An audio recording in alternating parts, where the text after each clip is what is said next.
Today, let's look at 10 ways to argue better.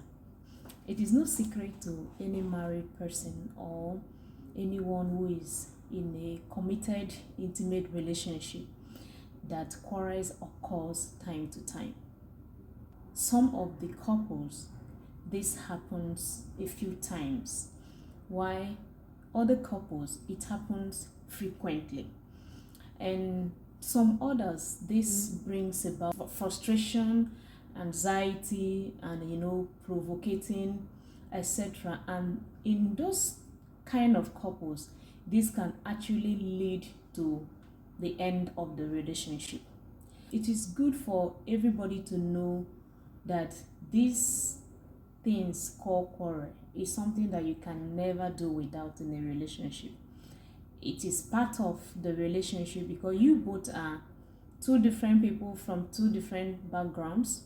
So coming together to as one, coming to stay in a home, coming together to create a new family, you will have misunderstandings.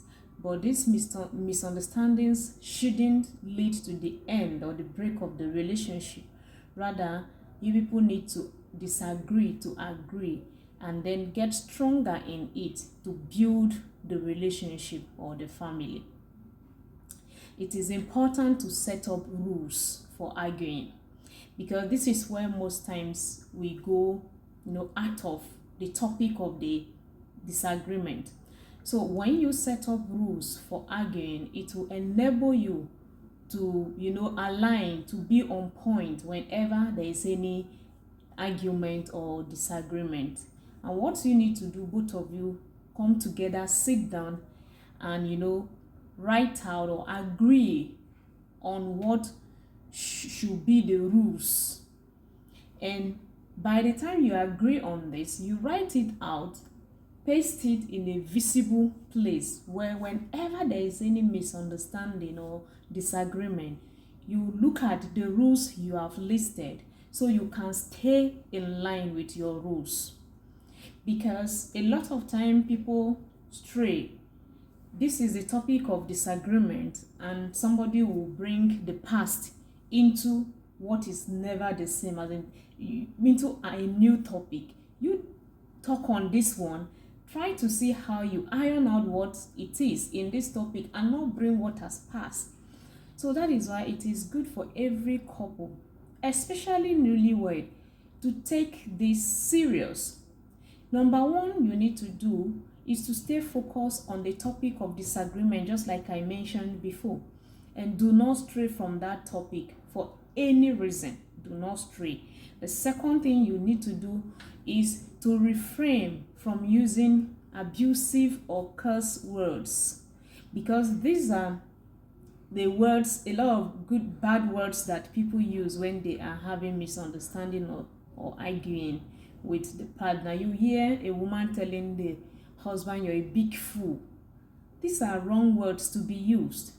You hear a man telling a woman, "You have no sense. You are a stupid woman."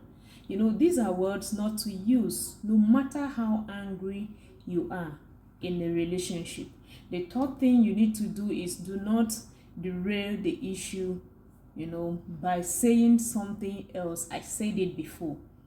You don't need to derail what is on ground and then go to say what is never the issue.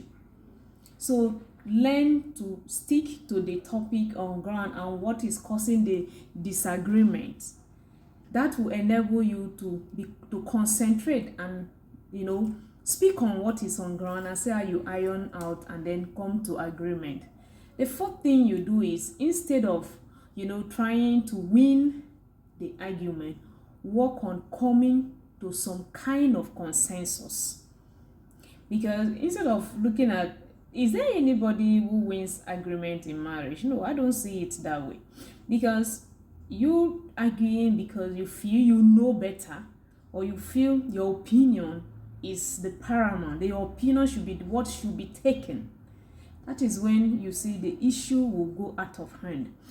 You're not arguing to win, but rather it should be constructive.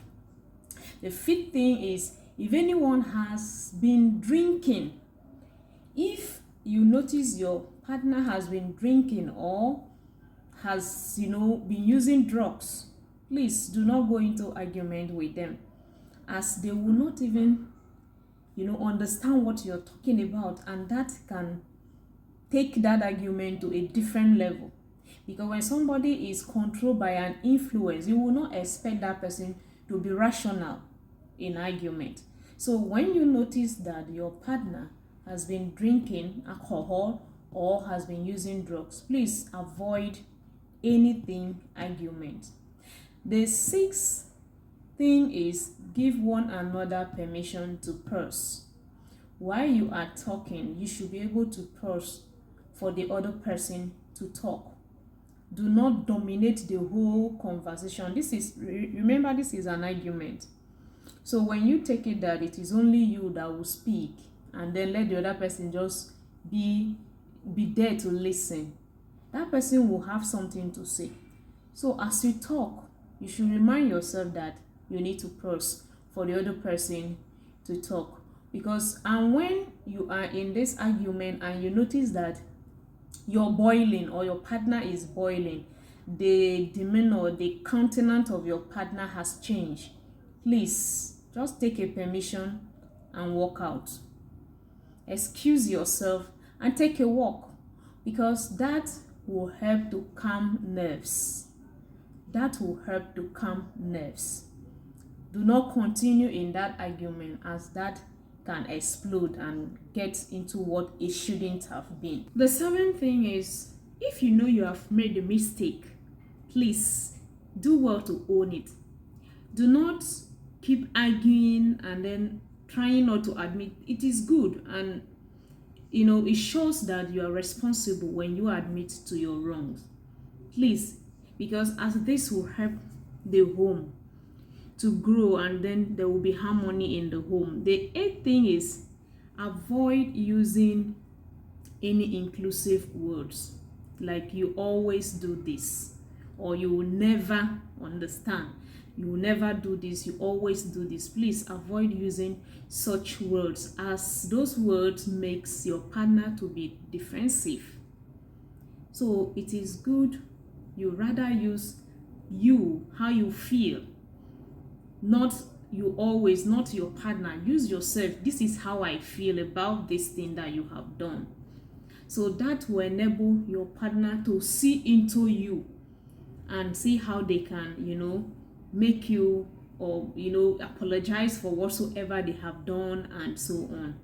So do not always use those words like "you always do this," "you will never accept your wrongs," "you will never do this." No, these are not the right words to use when there is an argument. The ninth thing is bite your tongue before you say that thing. Bite your tongue before you say that hot thing you want to say to your partner. There shouldn't be this thing that somebody will tell you, "This is me, I'm blunt." So because you're blunt, you say things out you shouldn't have said to your partner. Put yourself in your partner's shoes. If your partner says also that, okay, they are blunt, and they say hurting words out to you, will you take it? How will you feel? So this is how you will know how to say things to your partner. Remember, this is a family.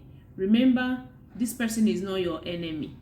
Because after this misunderstanding or disagreement, you will surely come together as one, and then you will forget that you were angry and you said hurting words to your partner. So bite your tongue before you say that hurting words. The number 10 thing is, please never resort to physical or emotional abuse.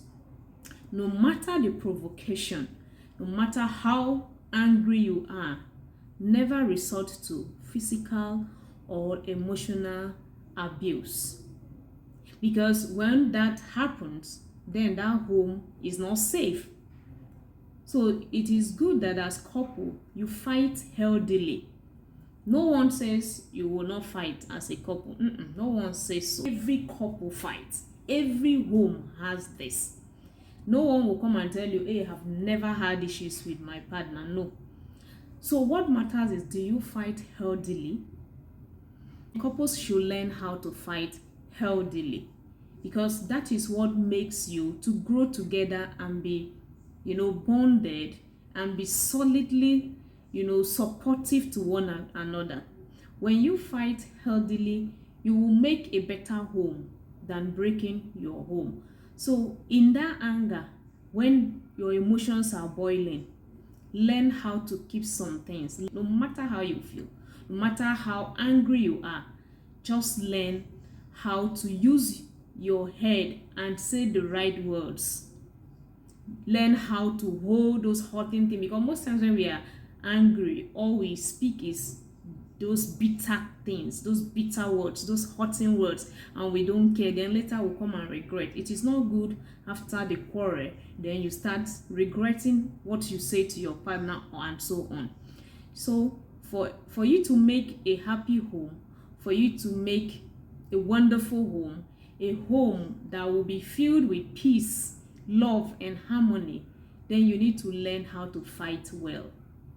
Fight well and do not fight dirty. God bless you all. If you find this video helpful, give me a thumb up, subscribe if you haven't, share this video to your communities. Please, you can put your comments below, then I will engage you in it. It's shared to a lot of people, because there are people out there who will need to watch this video to learn how to make a better family, how to fight well, how to argue better. Thank you.